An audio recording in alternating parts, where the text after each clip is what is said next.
Today we will be going over basic maintenance for our electric sanders.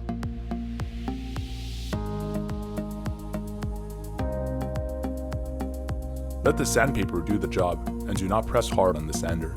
Doing so will only shorten the sander's life.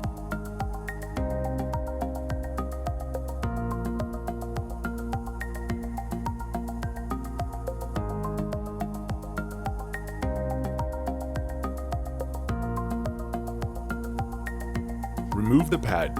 You can air blow or vacuum it to clean the dust from the spindle to prolong the sander's life.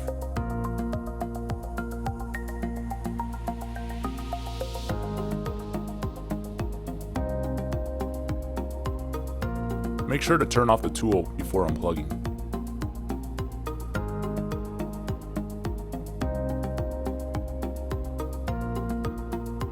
Always unplug the sander after use.